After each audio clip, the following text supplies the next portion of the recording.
Bonjour, bonsoir. C'est pas souvent que je fais des vidéos allongées. Bon, si vous voulez tout savoir de ma vie, aujourd'hui j'ai un peu mal au dos, donc je préfère. Voilà, vous savez tout.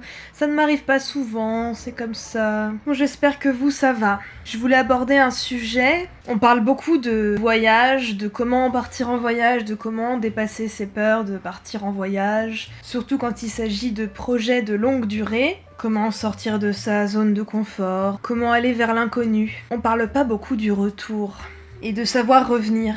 Et pourtant, ça peut être une sacrée épreuve de revenir. Surtout quand il s'agit d'un voyage quand même plutôt long. Moi par exemple, c'est vraiment d'actualité parce que je reviens de mon pèlerinage d'1 mois sur le chemin de Compostelle en Espagne. Donc c'est aussi pour ça que j'en parle maintenant. C'est un sujet qui n'est pas trop abordé, je crois.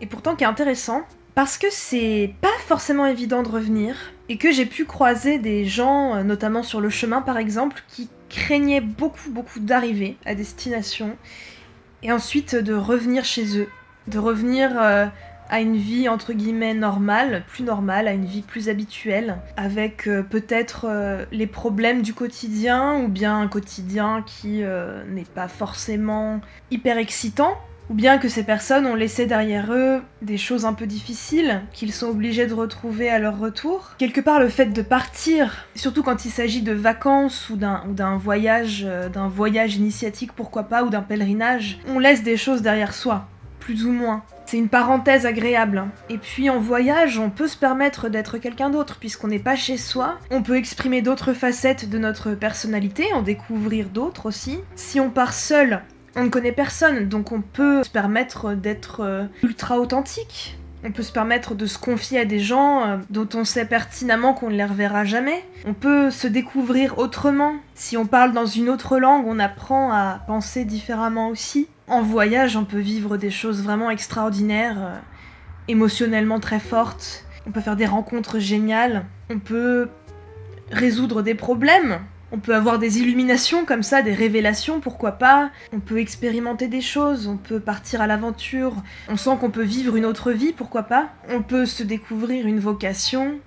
On peut tomber amoureux d'un pays ou d'une ville et vouloir y habiter. On peut tomber amoureux d'une personne. Il y a plein de possibilités. Et en plus, avec le filtre du voyage ou du pèlerinage, il y a quelque chose d'intense, d'encore plus intense, je dirais. Un filtre qui peut être déformant, qui rend les choses peut-être un peu plus belles, qui nous fait idéaliser un peu plus notre expérience, par exemple. Je parle vraiment dans le cadre d'un voyage qui se passe très bien, parce que évidemment il y a des voyages qui se passent pas bien du tout et on n'a qu'une envie, c'est de rentrer. Non, je parle vraiment d'un voyage qui nous marque, qui pour nous a été une expérience géniale, extraordinaire, même s'il y a eu des moments difficiles aussi. Et cette crainte du retour, elle est tout à fait compréhensible, parce que c'est une parenthèse. Le fait de partir, surtout pendant longtemps, c'est une belle parenthèse, une parenthèse qui peut être très reposante, une parenthèse qui peut nous faire réévaluer notre vie quotidienne. Parfois on part en ayant des questions et on a peur de ne pas trouver de réponse, et plus le délai, plus l'arrivée approche, plus on craint de ne pas avoir les réponses à nos questions. Si on a beaucoup d'attentes par rapport au voyage, par rapport à ce voyage, par rapport à la destination, on a peur d'être déçu, et on a peur de revenir déçu, de ne pas avoir trouvé ce qu'on cherchait. Et puis, quand on voyage longtemps, on change. Ce sont pas forcément des changements qu'on perçoit consciemment, ou en tout cas pas tout de suite. Parfois oui, ça peut être une fulgurance, mais parfois c'est plus insidieux, c'est plus discret. Mais on sent qu'on a changé. Quand on revient, on s'aperçoit que notre entourage n'a pas forcément changé, ou on a l'impression qu'il n'a pas changé. Peut-être qu'on ne se sent plus en adéquation avec un certain style de vie, ou avec certaines personnes, ou avec un travail, ou que sais-je encore, et le retour peut être difficile. C'est vrai que j'ai rencontré pas mal de gens qui craignent le retour à la vie, entre guillemets, réelle, à une autre réalité, disons. En voyage, il peut y avoir un grand sentiment de liberté, parce que c'est un temps de vacances, parce que on s'autorise à ne pas forcément produire des choses, à ne pas forcément travailler. Il y a une sorte de lâcher-prise, voire un très très gros lâcher-prise. Et du coup, ça peut être dur à transposer dans une vie quotidienne.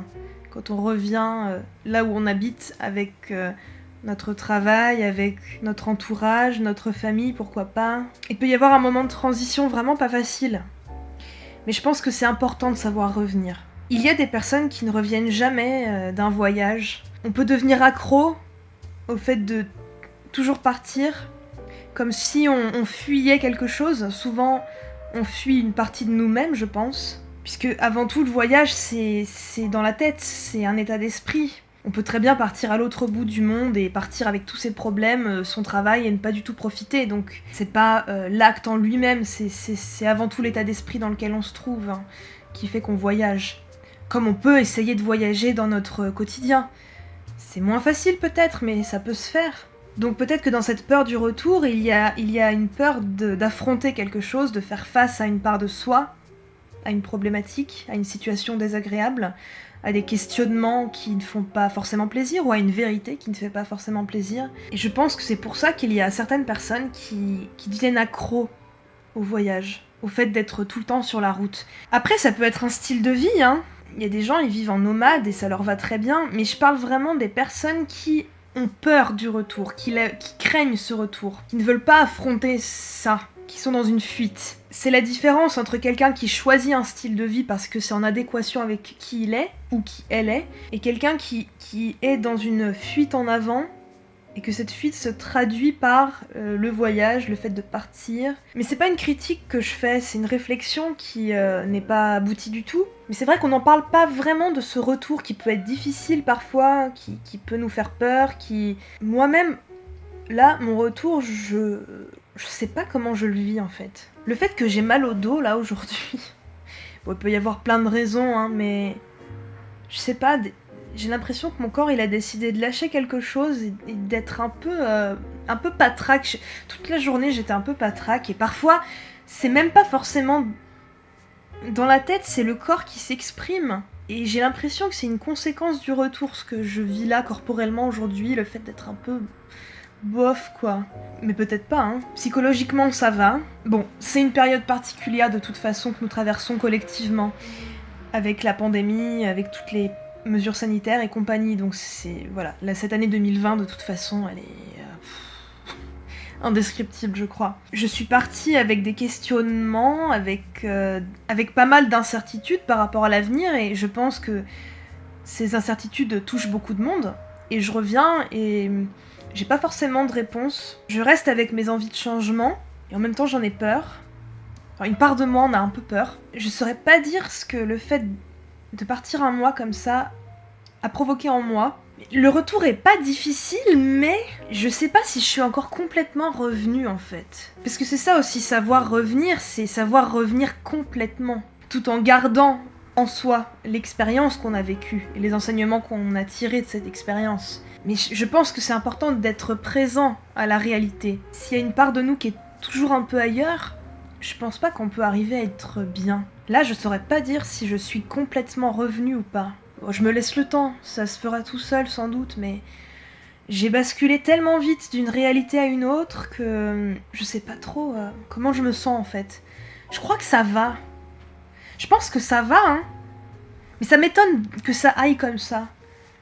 Parce que le retour de vacances, c'est pas forcément synonyme de tristesse non plus, le retour de voyage non plus. Comme si ça devait forcément être quelque chose qui se vit pas bien, le fait de revenir. Il y a des gens, ils sont très contents de revenir.